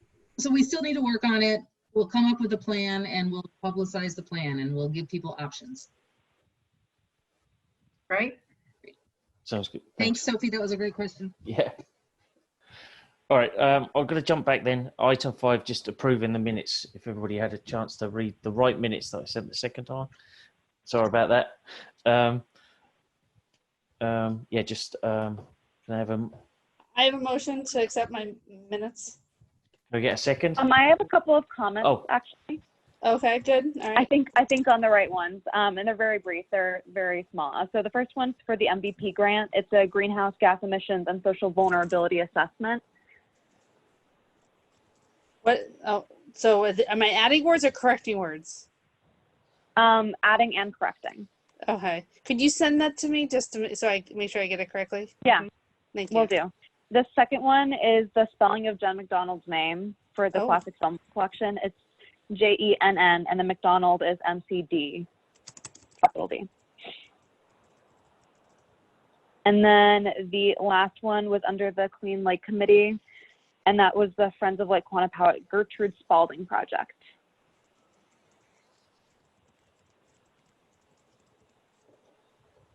And that's it for me. Okay, so then I amend my motion that the motion is to accept the minutes as edited by Claire. Get a second. Susie, all in favour? That was Susie for a second. I have to do a roll call, so I'll just do it in order on my screen. Tom? Aye. Rob, aye. Robin? Aye. Julie? Aye. Myra? You're on mute. I abstained because I wasn't in the meeting. Oh, right. Mary? Sorry. Aye. Claire? Aye. And Susie? Aye. Thank you. Right. So we already talked about the plastic. So Mary brought up asking a question about if there was a land trust in Wakefield. Apparently there isn't currently one in Wakefield. So it's under pending business discussion. Is that something we would like to pursue, and is that something that Wakefield should have, I guess? Does anybody have an opinion on it? I guess I don't understand what a land trust necessarily is, so I would need to be informed. Oh. I mean, I see that lands are labeled that sometimes, but I don't know how that's different from other town land or what restrictions it apply in places on it or what, so I'd want to know more. I know Massachusetts has a public Massachusetts land trust. I did briefly try to look it up and see how it works. And there's private and then there's governmental land trusts. Beyond that, in terms of, I know they do education in terms of forming them and things like that, if you're interested. And that's really as far as I got, but it just kind of, I asked the question because there was a comment about, I think on the last town meeting regarding some land that they were planning on donating related to development, and there was sort of some contingency there, but it made me think about, well, that and combined with the statistic that says that it's really sort of residential development that ends up being the deforestation of America, if you will. And so it made me start thinking about, well, how can we preserve certain spaces? I don't know if it's even needed, to be honest. I just wanted to ask the question. And then I think, Julie, you had made the comment that we do own quite a bit of conservation land as a town, and I wasn't I think we should have the Concom come and kind of tell us what I think they all know what we have. And incidentally, that land that we talked about in the last meeting that they were proposing to give to the town failed at town meeting. So no land town from that particular lot. That was the North Ave plot, Yeah. wasn't it? Yeah. Yeah. So, but I think it's great. So let's, I see Judy's on those, but we can put them I on the know. agenda at some point. Yeah, I was asking if she wanted to chat, but she don't want to say anything. No, we'll make her come on a formal agenda someday. No, I was just curious what hi. what you were looking for to accomplish with the land trust, whether it was purchasing land or they can be an advisory form to teach people how to purchase land, how to conserve land. They have management groups that actually do the monitoring of conservation land. I think the goal would be to preserve green space from a sustainability perspective. Right. And that would be the goal. I think. Right. I think I don't know enough about it to really. I think it's more of sort of a query of, is this something as a town we should be thinking about? And I know a lot of towns, especially ones that on the Cape. I grew up on the Cape. There's a lot of land trusts, public land trusts, and they use them for pollinator fields and walking trails, and it just seems like a great quality of life type of investment. People often just donate the land in their wills because they want it to be preserved as opposed to built on. So I just thought, well, why not give residents of this town the option? But given I don't think something like that exists, maybe it doesn't. I want to kind of explore it further. The problem that we ran into in the past is funding, because a lot of it is you want to have the right of first refusal when certain parcels come on the market. So a lot of land trusts depend on grant funding, which is fine, but it's not going to be an immediate revenue source. So that would be something you'd have to look at, either combining with another group. I know in the past, we had a whole seminar there's a land trust in Andover. That's the second oldest land trust in the country. And they have a huge endowment. And they have an enormous trail system, and it's just fantastic. But you'd probably more have to align with a group, something like Wakefield Center Neighborhood Association, someone who has some kind of financial backing. Because relying on donations, it's never going to work. I mean, we've had some people donate land that they think is conservation. It's all wetland, which is fine, but it's not going to generate the public interest that you need to keep it going. That's a big problem, is getting the community buy-in. So do you find that there's privately funded public land trusts? And I'm just thinking about, even the space of the lake, the commercial space, and is there an opportunity to partner with, commercial owned buildings and things like that for this type of initiative? I don't know. Having them underwrite the costs, is that what you're talking about? I don't know. Yeah, there's probably a number of different scenarios. I'm not sure how it works or if that even exists out there, but it would seem like there might be some, private-public partnerships that would help. Right. This type of Right. And there could be. And the whole thing is that there needs to be a long-term commitment to it, because that's something that we've run into in the past. Companies were interested, and then it was like a one-shot. So it's kind of formulating a more long-term plan, and that's where partnering with some other town entity that has some kind of backing, where there could be some similar goals. And as far as conservation land, the Conservation Commission can't actually own the land. It's owned by the town, and it's under the management of conservation. So there's the plot next to Reedy Meadow, and there's another one off of Forest Street. There aren't a lot that are under conservation management. I mean, there are a lot, like the town forest is tax title. There's zero protection for that land. Really? Yes.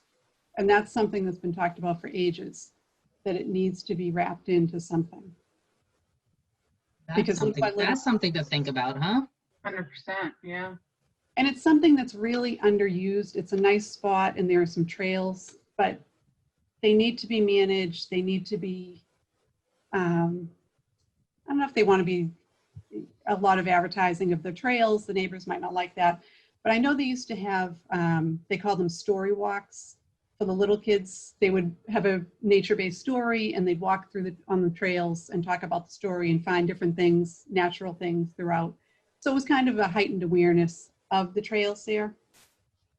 But also along Crystal Lake, the Crystal Lake Park, where they had those trees that were cut down a little while ago. There's a nice trail there that extends the whole length up and it comes out West Park Drive. Oh, that's great. But it's something that is used now as basically an off-leash dog park. It shouldn't be used at all. I mean, but it's areas like this that should be protected along the watershed, you know, all around Crystal Lake. There are a lot of areas that could be, because there aren't enough large parcels left. And the one behind North Ave that had the zoning change attached to it at the recent town meeting. Yeah. That 4-acre parcel. The Conservation Commission was in favor of that. But I think there was some hesitancy where it was contingent on, you know, a zoning change. But that was a parcel that has been targeted in the open space plan since like the dawn of man, since the 80s. It's been talked about as an area they'd like to get. And there's a whole list of parcels in the open space plan that are targeted, you know, for areas that should be preserved. I mean, there are some good I was just going to, I was sorry to interrupt you. I was just going to say, so it might be a topic for a different day, but I'd be really interested in understanding, or even a different, you know, conversation, but I'd be really interested in understanding what does it take to take that step to protect some of these lands that you're referring to that, you know, I think a lot of us probably thought they were already protected. And what are the risks of not protecting them? And I think understanding both of those pieces is probably just helpful for us to be aware Does of. everybody know Judy? Why don't you introduce yourself? Oh, Judy Green. I work for the Conservation Department. Sorry, so Judy. She's a town, she's a town employee who just works on conservation, and it's awesome. An example of the downside of not doing anything is in Greenwood, along Bonnier, there was a large parcel that went up for sale. Someone put a bid, and now it's a development. And it's an area that, I mean, ideally it should have been protected, but this is the problem. If something is tax title and someone says, I'd like to purchase this lot, then it gets put out to, you know, it goes a legal notice. If no one else puts a bid on it and it's accepted, an acceptable bid by the town council, then, I mean, it's their option to sell it. And in all honesty, it's hard to get people to buy in on open space. We did a whole mass mailing to people in the Holland Road neighborhood. There are so many town-owned lots there, and they were putting a trail system in and trying to get some interest, and there was virtually no response. And it was put out that if it's tax title land, anyone can put an offer to purchase it. And it's just hard to get buy-in. If you see, you know, if it's a parcel that's been behind you for a long time, or it looks like it's wet or it's rocky, people don't see it as something that can be built on. And then all of a sudden, you know, someone's blasting or they get a wetland permit. You know, there's a misunderstanding about what is and what isn't permittable. So I think it needs to be like a global education. I mean, we've tried to do it by neighborhoods, and, you know, there's interest for a certain amount of time, which I understand. You know, people get busy with other things, but then all of a sudden there's a development in their neighborhood and they're mad about the permitting. Mm-hmm. So it's kind of a difficult needle to thread. But I think if there were a greater awareness around town that there is such little space left. You know, it's always looked at as, you know, there's the common, that, you know, it's the big general spaces, I think, that people look at. It's not the smaller areas that have a huge wildlife benefit in their backyard. It doesn't have to be a gigantic area, but it has such a varied area for wildlife. Yeah, agreed. Yeah. Yeah, thank you, Judy. And I think maybe if you wanted to have like a representative from the Andover Land Trust, they were excellent when they came out. You know, maybe that's something you guys want to take on at some point. That sounds great. Thank you. Sure. Great, thanks for that. Yeah. And is the you mentioned the open space plan? Is that that up to date, and is that public? Is it? It is public. It's on the town planner website. Oh, okay. It was last updated 2015, maybe. I think Paul was writing a grant. Okay. But it doesn't get a good document. Yeah, it just doesn't get, you know, some of the goals just keep getting rolled over. And it's something we talked about on conservation. We try to reference it as much as possible with different filings and different decisions that they make to try to keep it as a relevant instrument to use, because it is based on what the town as a whole has said that they want. And I think that's important, you know, to keep that as a reference point. Yeah. And it's needed for a grant, for a lot of grants. You have to have an updated open space plan.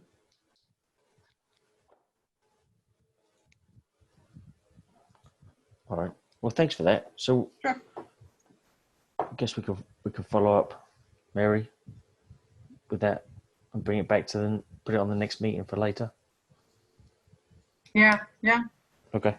All right. Updates. Does student liaisons? Is it Sophie, Addie? Would you like to say anything? Anything else? Have anything? No.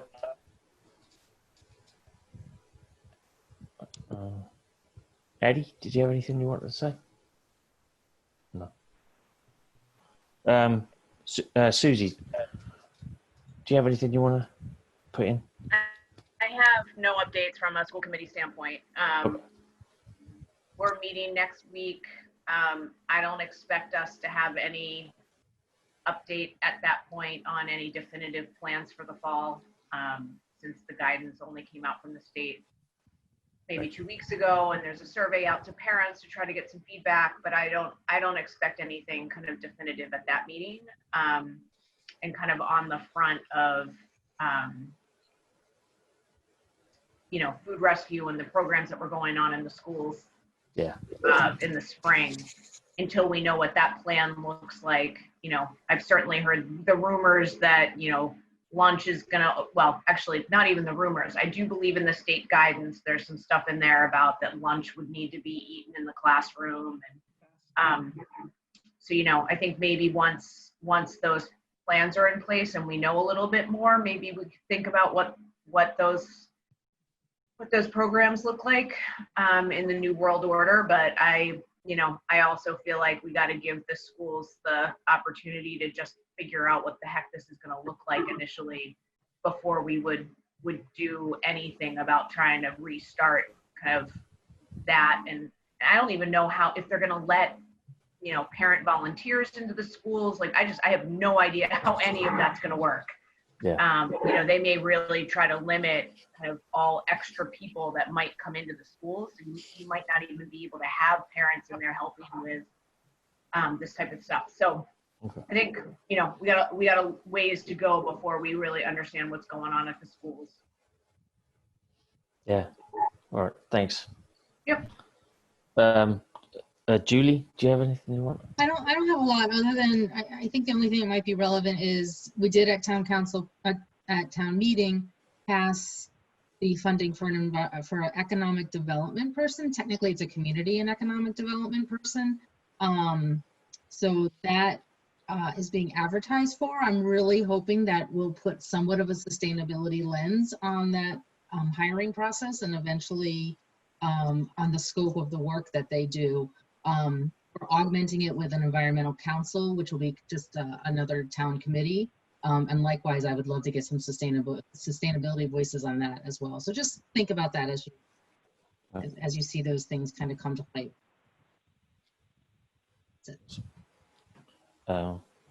And Tom, do you have anything you want to add? Just two quick items. I'll post the links in the chat. We did have our virtual Connected Homes Forum the other week. It was recorded, so that whole session is available for viewing. Can people sign up for that? Sorry, Tom. Yeah. Can people sign up now? Yeah, so absolutely. You can go sign up for it if you have one of the devices that are in the program now. They are, the number of devices and what is offered today is limited. You can connect, if you have one of those devices, you can utilize it, sign up, and you do get credit for that. And just kind of backing up, the cost of energy during certain periods of time are more expensive than others. And to frame that, our most expensive peak time of the month sets our rates for the entire month. So if we can shave that peak and reduce that by just people turning off things and having devices that the utility can control and reduce during that period, saves all of us money collectively. And that leads me to the second update is, we are entering into a period where we do have more, grid-wide, New England-wide peaks for the summer for energy demands, as we enter into this hot, humid area. And I just want to remind folks, I'll put that in there, that you can sign up for, the Shave the Peak program, which will just send out it's general, it's not necessarily specific to Wakefield, but when there is a peak event going on in Wakefield, you'll get a text message, generally the night before or the morning of, that there'll be a peak event between, 4 and 6 tomorrow. Consider turning down your AC or anything, not turning on your oven and anything like that. And that collectively saves all of us. And also, reduces our carbon footprint, because during peak periods is some of our dirtiest power generation. Great, thanks. Claire, do you have anything you want to? Oh. Do you mind if I share my screen? Oh, yeah. Mary, can you? Sorry, yes, you're able to do it now. You should be able to. Perfect. All right. Can everyone see Envision Wakefield Resilient? Yes. Yep. Fantastic. All right. So you all are getting the sneak preview to what our new dashboard is going to look like. It's going to go live in 2 weeks. So there are still some kinks that we're working out and some small edits we want to make, but I'll give you a brief overview as to what it looks like. So we have a nice little introduction, tells us a little bit about the MVP grant. It walks us through what the dashboard is. Then we have 3 subcategories, or 6 rather: climate change, water resources, waste management, energy resources, community resilience, and community engagement. I'm going to show you energy resources because this is the new one that we've put together with gas and light.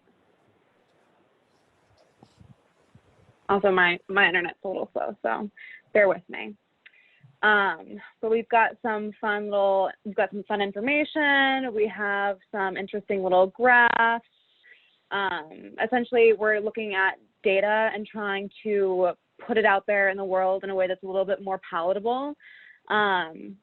We've got some cost savings and what that looks like. Some of this will change a little bit in the next couple of weeks because we're still working out the kinks, but we're trying to make it as engaging as possible. I think the other fun one is over here under waste management. So we're tracking textiles so people can see how much their particular school is collecting. This will also have some more information, such as the gas and light bid, so it'll be a little bit more specific. We have tonnage for recycling, so we can see over the years how much recycling we do in 1 year. So it'll be just a fun way of looking at information a little bit differently than we have in the past. So thanks, Rob, for some of this information. This is all from Rob. Nice. And then we also will have a couple of other platforms that I'm hoping that ESC can help us with moving forward. So we have news and events, which is basically a place for us to put down different press releases, any information as it grows. So we've got 4 kind of just to give people a taste of what that might look like. And then we also have our action plan, which is essentially what we wrote through the MVP process. And it goes through all of our action steps and what our resilient framework will look like, which is another thing that we talked about through ESC. So this is the dashboard. It's finally coming together. We're making progress. We've got Steve right here. So we've got some fun pictures of everybody. But yeah, there's the dashboard. It's amazing, Claire. Looks great. I'm really excited. It finally is coming together. It's been a long time coming. Really nice job. Does anyone have any questions before I put it back away? It will go live in 2 weeks. So you'll have plenty of time to play with it in the future. Awesome. Nice job. All right, very cool. Yeah, it looks And that's good. my big update for Public Works. All right, Sure. thank you. Clean Lake Committee, there wasn't, we didn't have a meeting, so I don't think there's any updates. Is there, Claire? The only one I can think of is that we have 3 new student members, so thanks CSC for that idea. And they will be joining us for the first time next week. Awesome. That's it. All right. Next meeting's August 13th. And there's not anybody got any matters not anticipated? I don't see anyone raising their hand. All right. Motion to adjourn. Second. Sorry, I missed you. I didn't see anyone raise their hand. Can you verbally do it? Hang on. Susie seconded, and Myra. Myra and Susie. All right. I'll do roll. Tom. I can't hear you. Sorry. Aye. Sorry. Didn't. Thank you. Rob, aye. Robin. Aye. Julie. Yes. Mary. Aye. Claire. Aye. Thanks. Susie Yep. and Myra. Yep. Thanks. Did I get everyone? Yeah, I did. Good one. Thanks for that. Bye, Sorry. everyone. Bye, everyone. Thanks. Good night. Thank you, everyone. Have a good summer. Thank you. Bye.